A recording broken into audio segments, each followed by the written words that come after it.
Well, hello and welcome. My name is Velma. You can connect with me at velmanolds.com. This is all about your leadership chat. What does that mean? You get to listen in on valuable insights from valuable leaders just like you. I want to encourage you to go ahead and subscribe so that you never miss another episode. And if this is of value to you, please share the nuggets that you're going to take away from all these great leaders.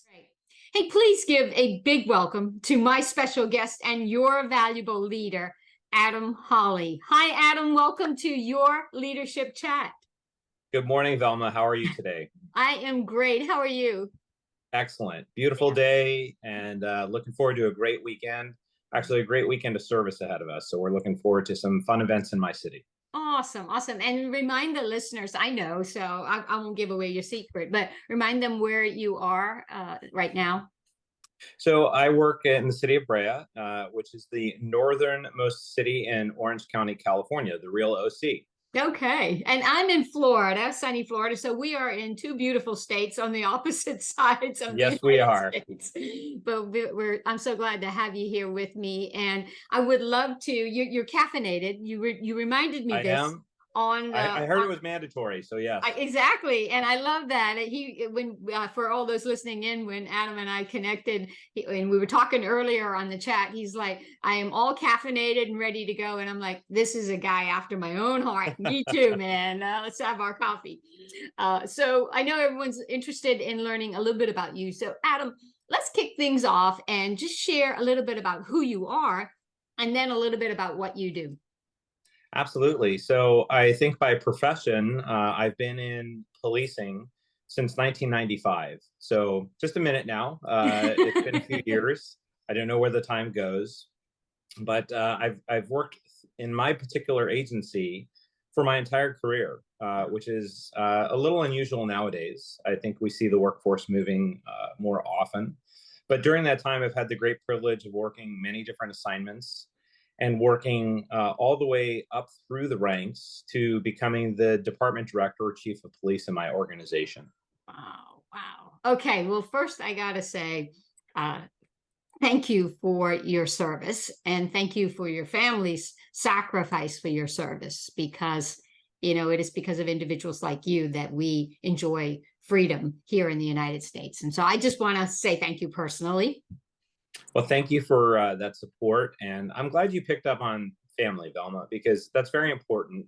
Yeah. And I often have that conversation with my employees that our families do serve along with us. Mm-hmm. And it is important to recognize their sacrifice in our service as well. So I appreciate that. Yeah, no. And in fact, thank you for your comment there. But, I truly feel that there's a greater sacrifice when, it's one thing for you and I individually to say, we're serving, we're running into the fire, running into the, arm's way, but it's a greater sacrifice to watch someone you love do that. I don't know if you've ever thought of it that way, but I was like, for someone to go and, take that type of, go into that danger zone or potential danger zone, if you will. And that's someone that you love. And to see them do that, going off to, to protect the country in potential war or serving in military or in public service like yourself that puts you in harm's way. I personally think that family, those that friends, those that love you have a greater sacrifice there because you're making the choice and you're willing to do it. They're having to support you in that and worry about, we don't want to worry, but they worry and concerned that everything's going to be okay. So. No, it's a valid point. And, I've neglected to share the personal side of my story, which is I've been married now for 23 years. Mm-hmm. So for most of my career. And I do remember having those conversations with my wife when we were first married. Wow. And our agreement was, hey, if I don't call, it's okay. It's just I'm working late. There's something busy going on. Don't worry about it. Right. If I do call, don't worry. It's okay. I'm injured, but I'm not injured badly enough that I can't speak. Right. And if somebody else calls, like, don't answer the phone. Like it's not. Oh my gosh. So, I guess we take that for granted. We don't think about that in our line of work, but we love it. I mean, we're in a service industry. Yeah. We serve because we care about our fellow man, and I Yeah. think it's an important profession still. Yeah, absolutely. And I love the word care because that's exactly why you're doing it. You have a heart for that service leadership, if you will.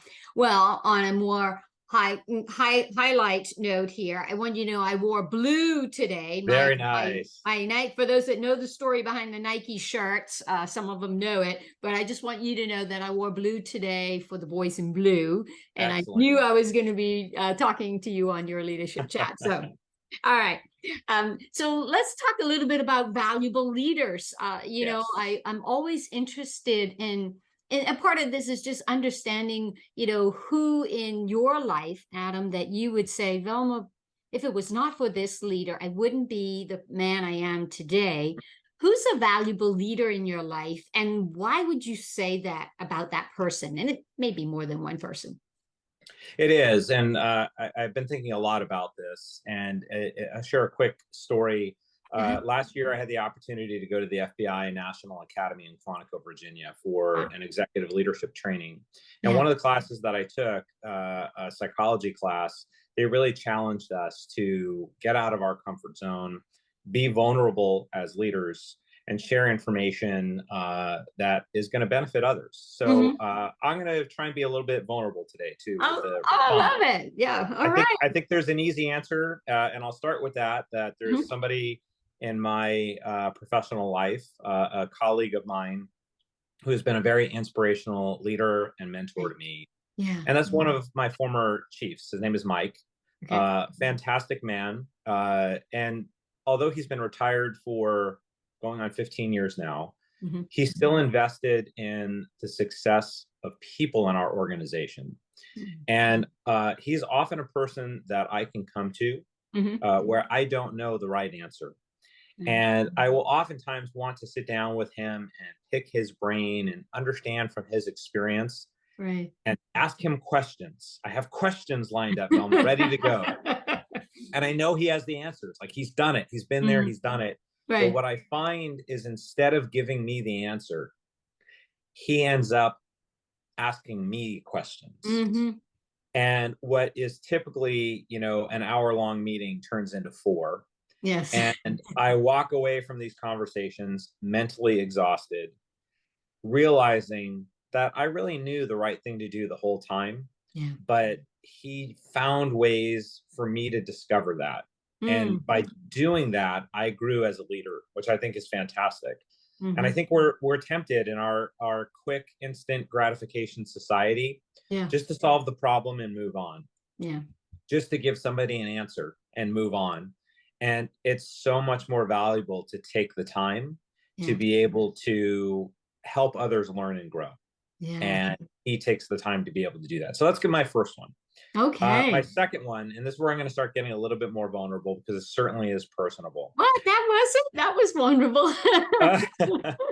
uh, and I'm going to go right to it. I'm going to bring up my mom, Jeannie. Mm. So I grew up an only child, actually on the right coast, as my family says, in New York, and then ended up in California. On the right coast. I'm going Yeah, to use that because I'm in Florida, so I'm on the right coast. yes, my family definitely describes that I'm on the wrong coast, out here in the West Coast. But my mom, since I was very young, has had very serious health problems. Okay. And I want to just pause for a minute and think about the lessons I've learned out of that. And that really has to do with resiliency. Hmm. And it's a topic that I know my leadership team and the challenges we've faced since 2020 Yeah. have really focused a lot on. Is It's overwhelming at times, I think, our jobs as leaders. Hmm. And how do we continue to move forward, make decisions, and lead our organizations? Not just manage them, not Yeah. just tread water, but lead our organizations. And Hmm. that takes me back to my mom. So a number of health problems. Velma, my mom just had her second organ transplant in her life. Oh.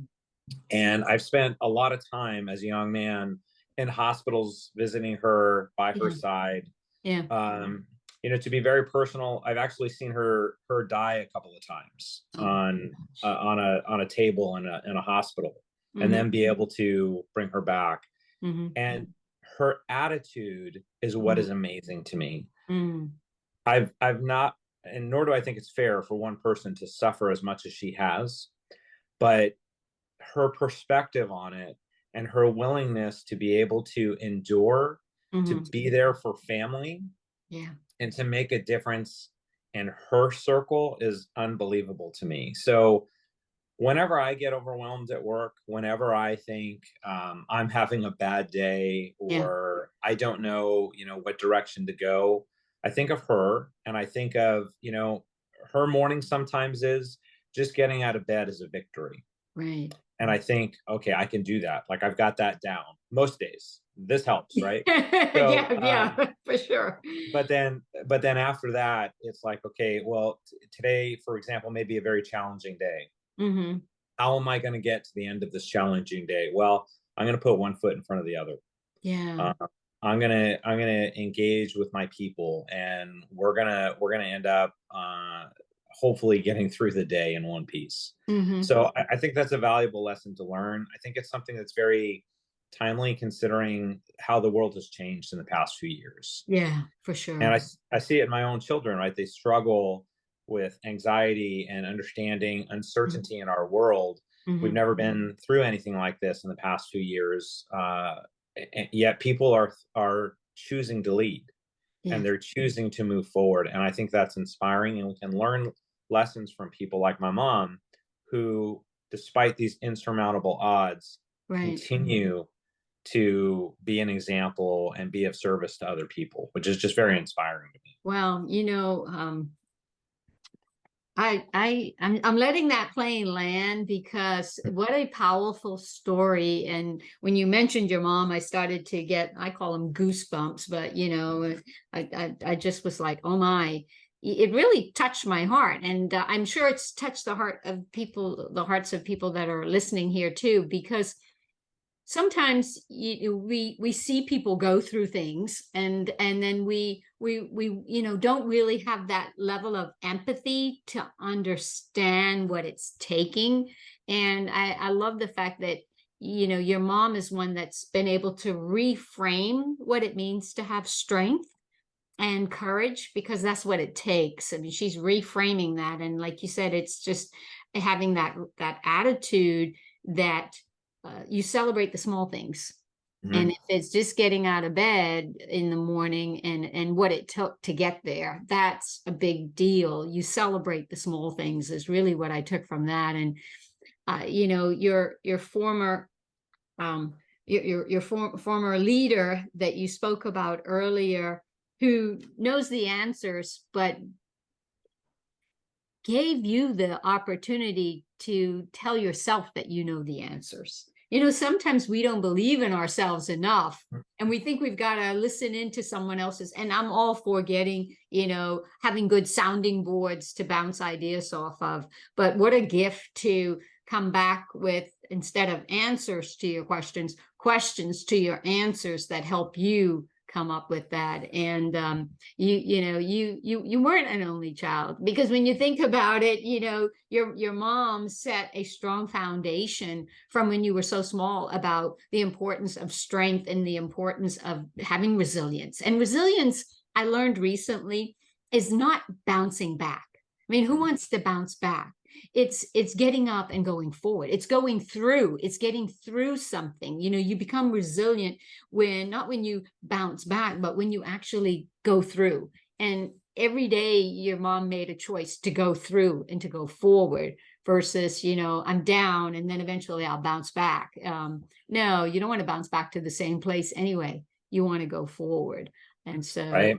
I yeah. think what's important about what you said there too is you have to realize that in order to become resilient, really what you're talking about is something bad had to have happened, and you Hmm. had to have navigated through that. And I Right. see that from a leadership perspective.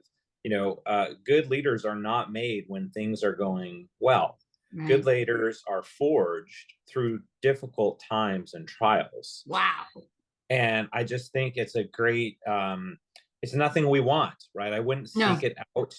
no, I would rather not. I'd rather have an easy day than a difficult day. exactly. But when you look back and reflect, it's those challenging moments Hmm. that are defining moments and Yes. make us better people, better leaders. And that's in a way, it's a comforting thought when you're Hmm. going through those difficult times, Yeah. that there is purpose to it. Hmm. But it also, it gets me curious. Like, how can we solve this problem rather than looking at it merely through a crisis or a pessimistic lens? Yeah, yeah. Oh man, you dropped some really great nuggets there. I don't know how you're gonna live up to the when I get further on there with the big takeaway, but Well, maybe we'll just edit it right here and be done. yeah, let's go back and grab what he said because I was just like, it's you leaders are not made, when you're in a just waiting for the crisis to happen. It's what happens in the crisis that is, and how you allow that to shape and form you in and being able to forge ahead, like you said, in the midst of those crises. It's not when things are going well. They say that the ship is never really tested when it's just sitting in the harbor, right? It's when it gets out on open seas and the environment changes and the winds change and water becomes more rough is when the ship is really tested and the performance of that. And I think it's the same with us as leaders. And this enough about me because we've had other conversations that I believe that a leader is across the organization. It's not someone with the title and a certain position. It is someone that is decided that they're going to own their own life and be of service and add value to the lives of others. So all right, we're Very going. important. Yeah, I'm getting on a soapbox. All right, I'll come back down. Okay, so and you're living proof of it, and so this is going to be an easier question for you because I always like to get a perspective around. Sometimes we know what it's like to have someone pour into us, and we are quick to say, you know what, I know right now who's a valuable leader. I know who made me and helped me to be who I am. But I always like to, in a gentle way, challenge the guests to say, well, who is benefiting from you? So, how is Adam paying it forward that other people are, seeing the valuable leader in them? So, how are you doing that? Sure. I think in my profession, this is actually a pretty simple answer, and it really has to do with I'm in the people business. Yeah. So we're not a manufacturer of goods, or we're not a computer or a tech firm. Right. Our business is literally people, Mm. whether that's our external customers that we interact with Mhm. and calls for service on the street, or whether it's our internal employees. Yeah. So our focus really has to be people centric. Okay. But I will pause for a minute and say, even in my line of work, you can lose that at times Mhm. because, like in any leadership profession, we get inundated, right? Our time is taken from us with Yeah. different crises that come up, but we can't ever forget where our focus has to be, and that's on our people. So I'll Mm. answer your question by kind of circling back around to that. And I pay it forward by trying to spend as much quality time with everybody in my organization. And Yeah. that's challenging Mhm. because there's only one of me. I have not figured out how to clone myself yet. Yet, we have so many people that work in our organization, Mhm. but being able to, and one of my captains is actually very famous for this, and I try and do it as often as I can as well, but it's really management by walking around. Mhm. So getting out of our office space and being able to go and meeting with, for example, my detectives and Mhm. checking in on them and seeing how they're doing, Yeah. attending a patrol briefing and talking to my patrol officers and interacting with them, hearing their concerns, Sure. and spending time with the leader as much as possible. That's a gift of time. Yes. My civilian professional staff, they're just as hungry for leadership and professional development as any sworn police officer in my organization. Mm-hmm. So carving time out intentionally Yeah. to spend time with them and learn about them and their invest in them is very important. And Mm. then a habit that I've gotten into Yeah. since I became chief back in 2021 was to really spend at least once a year having a one-on-one with every single employee in the organization. Me as the leader of the organization, carving out an hour or so of time. And my trigger has been when I see an employee's evaluation. Mm-hmm. And when I started reading these as I became the new leader a few years back, Velma, what I was so impressed with is our supervisors were capturing some amazing work that these employees were doing. Right. And I felt like I had to let them know, like, an eval, it doesn't just get signed and then disappear into HR. It it's read. And I Right. was so impressed with what I was seeing. So I started just sending an email like, hey, I read your eval, amazing work. Thank you so much. Right. But I felt that wasn't sufficient. Mm. So I started thinking, I've got to find ways to, maybe it's the superstar employees, the exceptional evaluations that I'm going to carve out. And I started doing that. Like, hey, we're going to meet. I want to talk to you. And those interviews were so powerful because I got to learn about my own organization Yes. through their eyes. Yes. And then I've since expanded it to literally every employee in my organization. Yeah. That at minimum, we're going to, behind closed doors, very intimate, just the two of us, have a candid conversation. I get the opportunity to thank them for their work Yeah. and talk about their future, and then have that discussion about how can I best support you? Wow. What do you enjoy about coming to work each day here? And that kind of connection has been wonderful. And I hope in a small way, it's been one example of how I've been able to pay that back. That is so huge. In the fact that you have a personal and professional interest in the lives of everyone that you are responsible for. I mean, leadership is about being responsible for the lives of the people that are there. And I've learned through my walk in leadership development, and as I grow, it's the whole person shows up Mm. work. You might be hiring for a particular position, but that whole person shows up. Like you said, their family shows up with them because that's, they're on top of mind in their whether they have children or, their spouses and, even their parents or brothers and sisters, if they have, parents that are home not well or whatever the case may be. The whole person shows up, and what you just demonstrated as far that I see as paying it forward is that you're investing in the person, not just their position but the person. And I think that is that's demonstrating valuable leadership. It's not talking valuable leadership, that's walking the talk. It's super important, and if Yeah. it's a theme that I could convey to other leaders that are watching today, Yeah. I know how difficult it can be to carve out that kind of time commitment, Yeah. but it's an investment, and I would highly encourage others to spend that time because people are hungry for relationship too. Yes. Yes. And I think we see that now really manifested in this newer workforce that's coming in. Yes. They're craving relationship and Right. feedback, Hmm.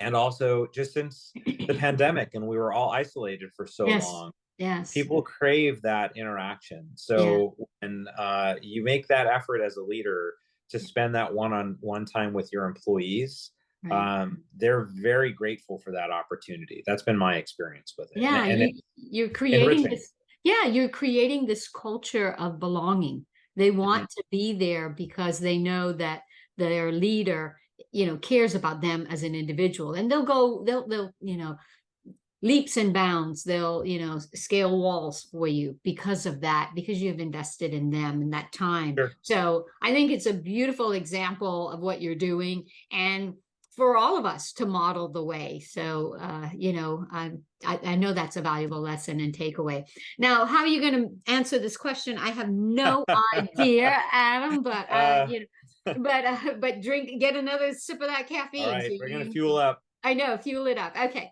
Well, when we get to this place, listeners are like, okay, so what's the big takeaway for me? We want to become better. People that listen to this show, they want to be better. I want to help them to be better. I get better every time I talk to one of my guests. And so my question is, you never know when someone is going to listen to this, where they are going to be in their season, where they are in life as far as their careers and so forth. So for Adam, what is one big takeaway that you would say, Velma, I want to give this to listeners on how they can become more valuable leaders in their own lives, whether that's personally or professionally? What's the big takeaway, Adam? All right, so I'm going to try and top the beginning here by sharing two quick takeaways for Well, you. you've already doubled up. Okay, so the first one, be insatiably curious. That's number one.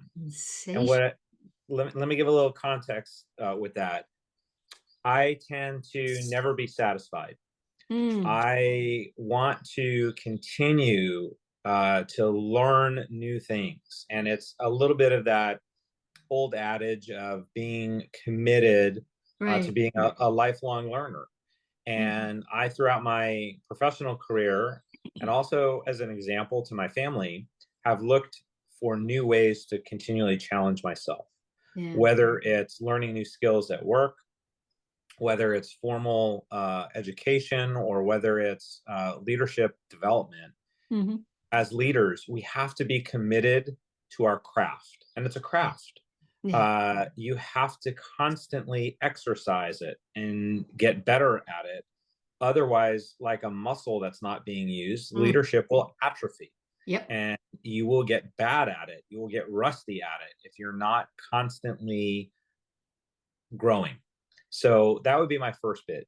Remain insatiably curious. Don't let things lie. Second thing, I think this is probably goes without saying, leadership is very difficult. There is no easy answers. There are no, one size fit all approach to leadership.